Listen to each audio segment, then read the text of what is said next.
กับนายประเสริฐจันทราร่วงทองครับรัฐมนตรีว่าการกระทรวงศึกษาธิการก็ได้ลงพื้นที่ดูความพร้อมสำหรับอาคารเรียนโรงอาหาร และก็รับฟังถึงปัญหาของสถานศึกษาที่โรงเรียนพินิจราชบำรุงอำเภอย่างตลาดจังหวัดกาฬสินธุ์เพื่อพิจารณาครับส่วนที่ต้องปรับปรุงหรือว่าส่วนที่ต้องได้รับการสนับสนุนเพิ่มเติมโดยเร่งด่วนโดยมีนายสาราวุฒิศรีประภาครับผู้อำนวยการโรงเรียนพินิจราชบำรุงหัวหน้าส่วนราชการในสังกัดกระทรวงศึกษาธิการผู้บริหารสถานศึกษาในพื้นที่ของอำเภอย่างตลาดครูบุคลากรทางการศึกษาผู้นำท้องถิ่นนะครับให้การต้อนรับในเทื่อนี้นายประเสริฐจันทราร่วงทองครับรัฐมนตรีว่าการกระทรวงศึกษาธิการก็ได้รับที่จะนำปัญหา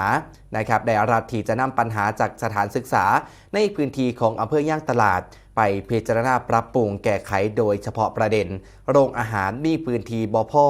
สำหรับรองรับปริมาณของนักเรียนภายในโรงเรียนพร้อมทางได้ยืนยันนะครับถึงความมุ่งมั่นตั้งใจในการขับเคลื่อนนโยบายสำคัญอย่างจริงจังโดยมุ่งเน้นการปฏิรูปการศึกษาไทยผ่านหานโยบายหลักนั่นก็คือการคืนเวลาให้ครูเพื่อมุ่งเน้นผู้เรียนการลดความเหลื่อมล้ำการปรับหลักสูตรสู่โลกความจริงการสร้างโรงเรียนปลอดภัยร่วมไปถึงการจัดเหตุโครงการทางกฎหมายใหม่ครับ